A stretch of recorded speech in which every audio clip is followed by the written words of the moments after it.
Good morning guys, Marty Barr. I'm here with another vlog and I thought I'd take you with me today because I'm going to do something a little bit fun. So let's go. Beep beep. Yeah.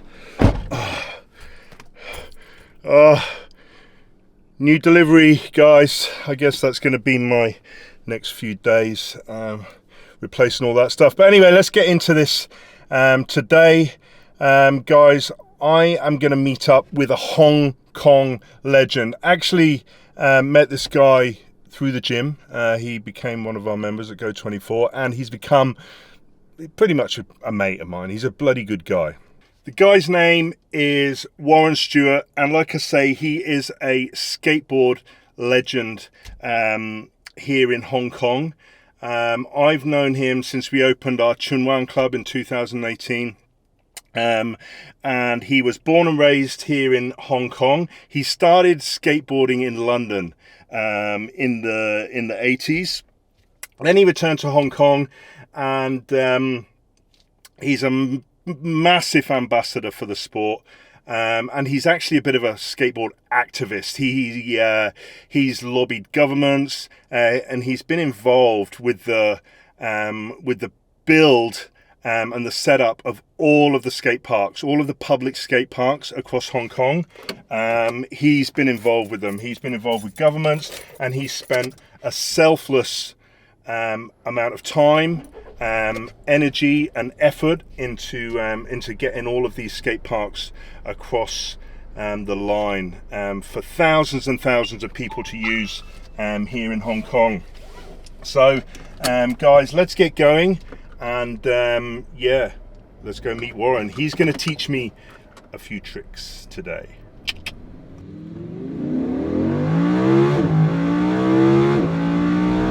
It's going to be fun today. It's always good to catch up with Warren. Like I say, he's a really good bloke, you know, and he is he's the advisor. Like he's the advisor and consultant for the skate parks of Hong Kong with the Hong Kong government.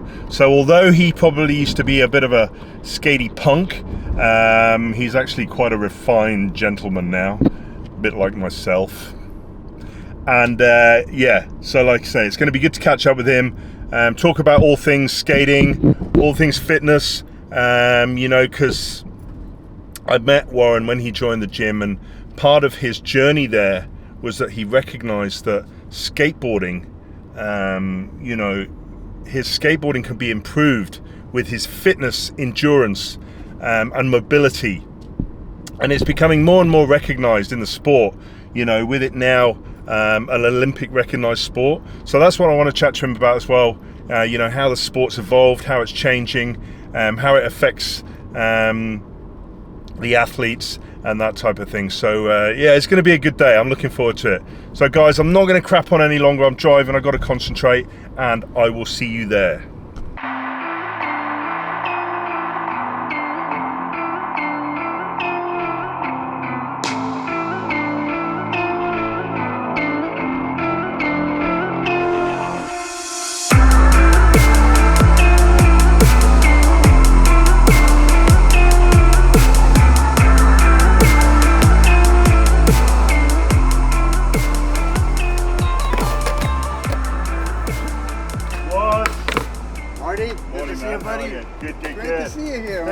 Thank you. All kitted up. I'm just sweating. I'm sweating just walking into this place. But guys, a little bit more of a story about this chap.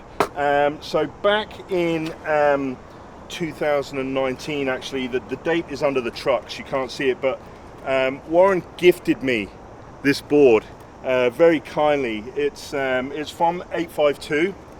It's a limited edition board. I think there's only 100 of these boards, and I have one of them. So that's, yeah, quite a miracle. Anyway, Warren gifted me the board. He kindly got the trucks and the wheels put on there. I don't actually want to scratch these. These are nice and shiny and new, but we're going to get stuck into it today because Warren here is going to teach me how to ollie. Ready for that? We're ready for that. Okay. We're ready for that. So Yeah, we're down here at TKO Skate Park. It's a beautiful setting. It's a beautiful day. It is a bit warm, but we're going to get stuck into it. And Let's see if this man's as good a teacher as he is a skater. Hope you're a good student.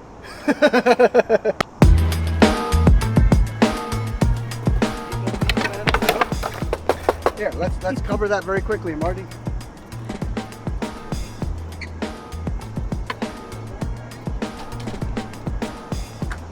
We start off like you put the board between your legs like this, and then you put your front foot on right where the front trucks are. Now the trucks may seem a bit loose because you're heavier, so like your left foot forward, right? Or right foot forward. Right foot forward. That's fine. So just like mirror image, and then with your front leg slightly bent, you're kind of like pushing and walking like this. You know, with your mass forward. Keep that knee bent. It's kind of like doing a split squat with your front leg, and you're using your back leg to propel you forward as you lunge forward. That's it. That's it. That's it. Now, knee bend. That's it. Good. All right. Let's try it from up here, Marty. Follow me. Follow me. We got 2 turns right here. The further you are, the more time you get to prepare your feet and your body position. Gotcha. So you want to push, get a good position, low, lean forward. You want to use your knees and your hips to sort of like be like a suspension. Okay. Good push. Nice. Stay on it. Forward. Forward. Forward. Good one, man.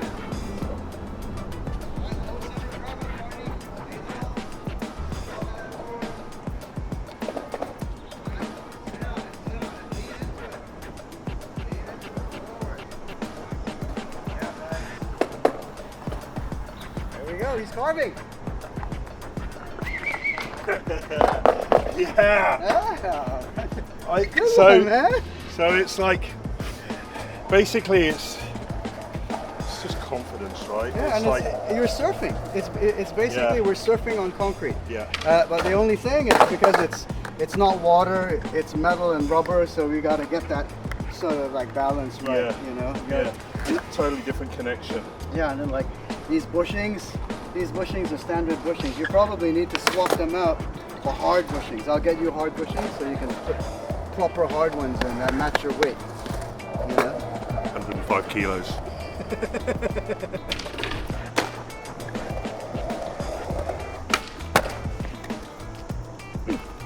Just get a little bit of a break out of that sun. It's getting pretty hot, and as you can see, I'm perspiring a little bit. So a bit of a chat with Woz here. So Woz, you've been skating now for nearly 40 years. Yeah. You started in London back in the 80s. What got you started?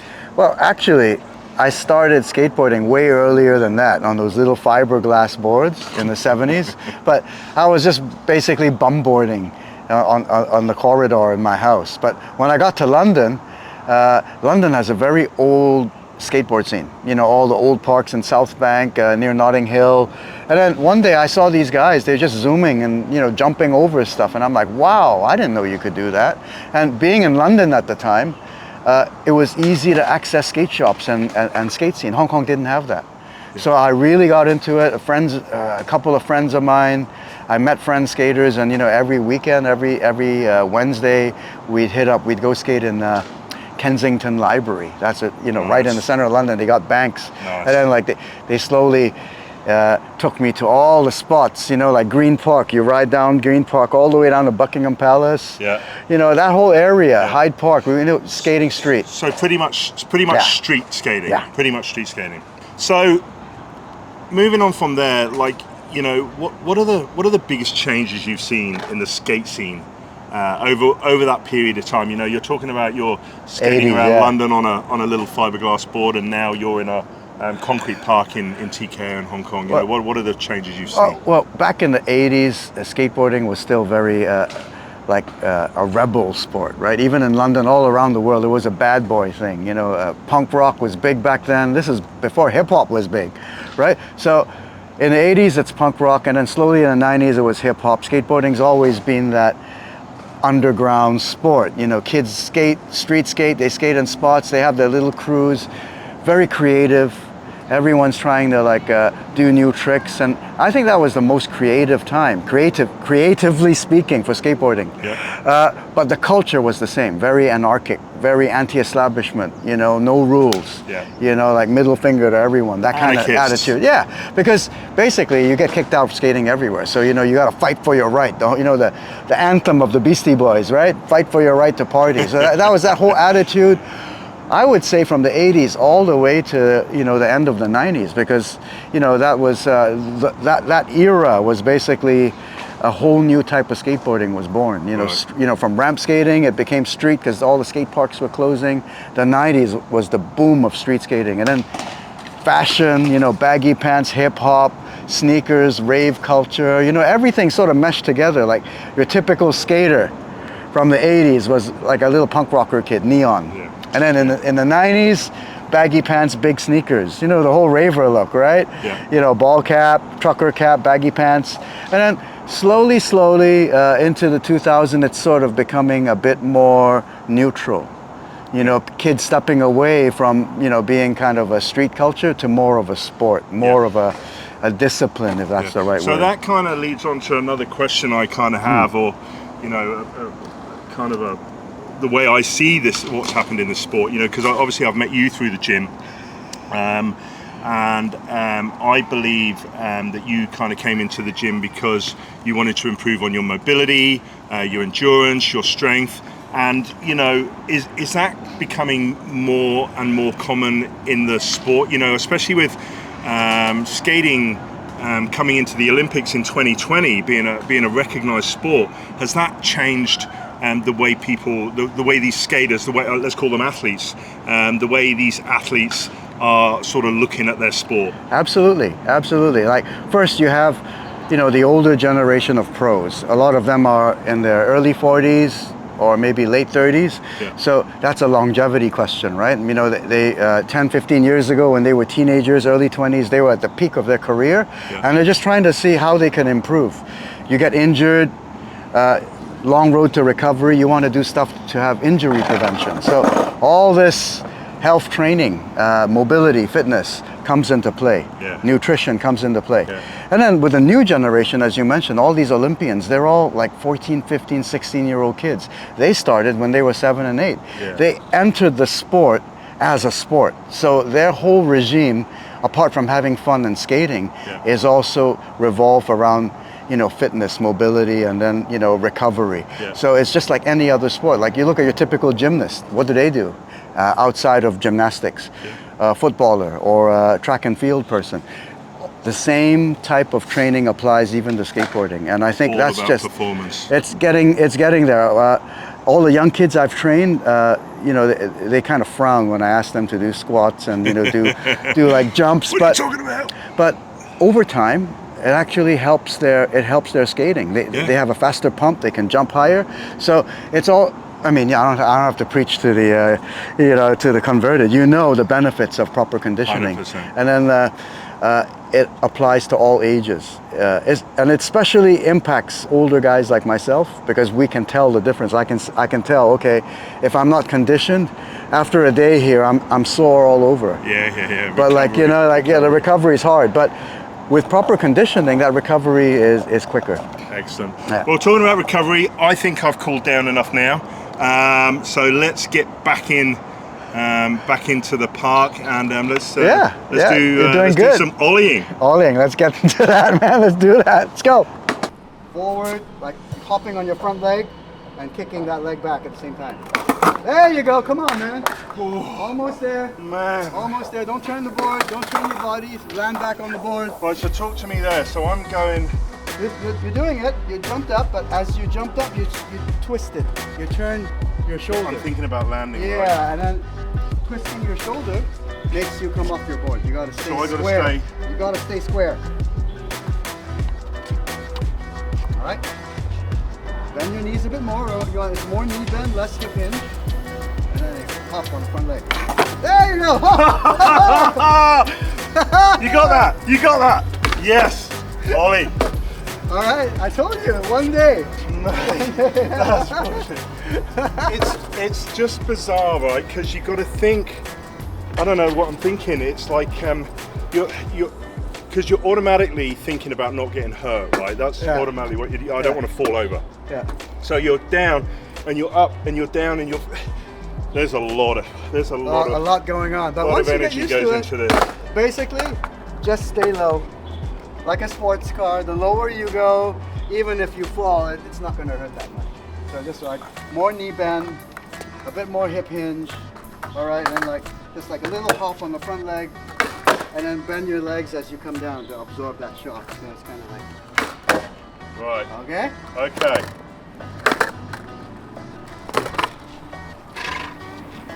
Bit more bend on the front leg. Relax your shoulders, relax, and keep your arms in the center. As you jump up, bring your arms up. A bit more, a little bit more. You missed the pop by an inch, by half an inch. Front leg a bit further back if you want to see those bulks. You have that little, when your front foot comes up, you want to have a little movement like this to keep that board steady, okay? You don't want to keep it flat, you want to keep it on your little toe. Hinge it. There you go, there you go. Landed. Instead of extending, suck it in, absorb that. So like at the impact. bottom of the rounds. Yeah, because like there's a natural when you jump up and then you land, you extend. But that extension is going to put you off balance, so you want to go like absorb it. Your legs become shock absorbers. Yeah. Right, calling timeout. So guys, first of all, I just had to call a timeout because I am absolutely saturated. It's a bit of a workout. This skateboard lark, to be honest, but wanted to just sit down with Woz again and have a bit of a chinwag. And you know, one of the big things for me in Hong Kong, you know, I grew up in the country. I grew up in a very rural area, and from a very young age, you know, I was climbing trees, driving tractors, motorbikes, throwing stones at my mates, all of the good stuff, you know.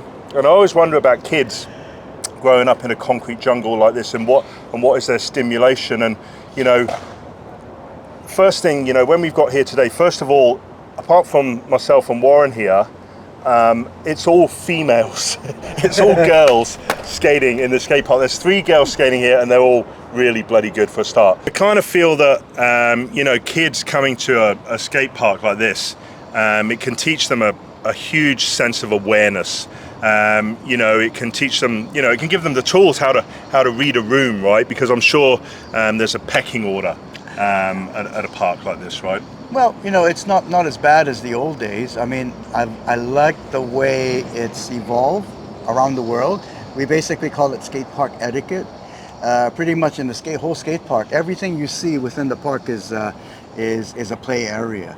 So like, you know, you always spot a noob or someone new because they wouldn't know a ledge is actually a skatable object. They'll sit there. Yeah. So if that happens, you tell them, hey, excuse me, this is skatable ledge. Right. You try and educate them. Right. Right. And you try and teach the younger kids about yielding way, looking left and right, make sure you're not going to crash into someone. Yeah. Right. I love that. So what that gives to me is, you know, obviously I have a gym background, and you know, that just rings with me that it's the gym newbie, you know, and I'm always looking out for those guys, you know, because everybody has to start somewhere, right?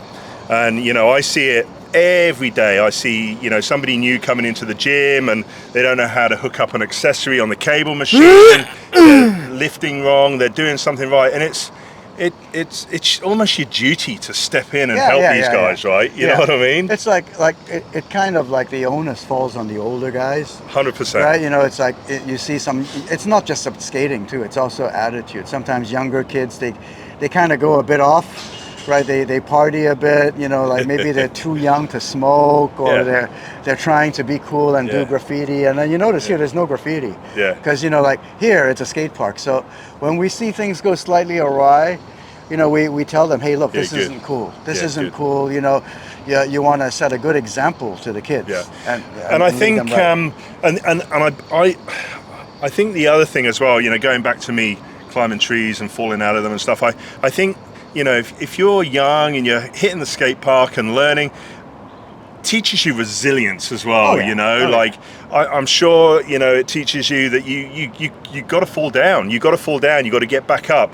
You're not always going to land that. Just like me, Yep. you know, I'm not going to land the ollie the first time. You got to keep on that's going. probably You got to sweat buckets, and you got to get stuck into it, and you got to be resilient, and you got to keep going. That's probably the biggest lesson in skateboarding, and we encourage it because sometimes you see a skater, a kid or teenager, adult, they try the same trick over and over, like Ting earlier. She's trying that Yep. trick over and over, like I the was whole here. morning, and when you get exhausted and you're so close to giving up, right?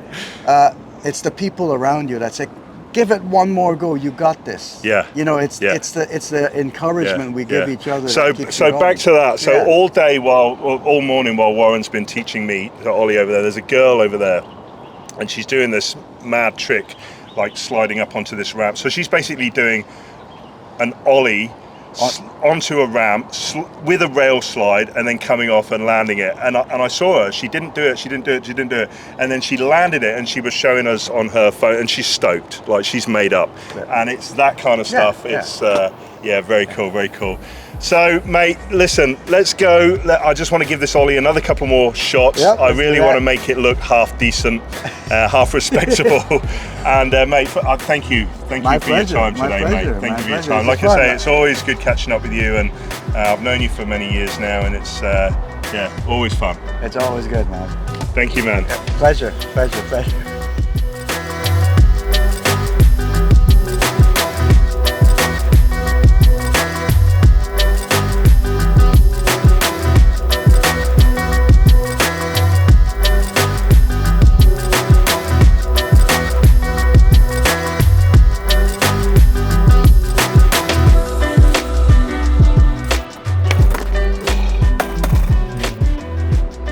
Guys, so that's a wrap for me today.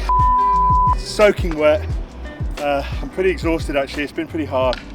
It's burning hot out here on the concrete, but I've had fun. I kind of know what I got to do, but I'm nearly there. Maybe next time. Anyway, guys, see you on the next one. Like and subscribe, and thank you all for watching.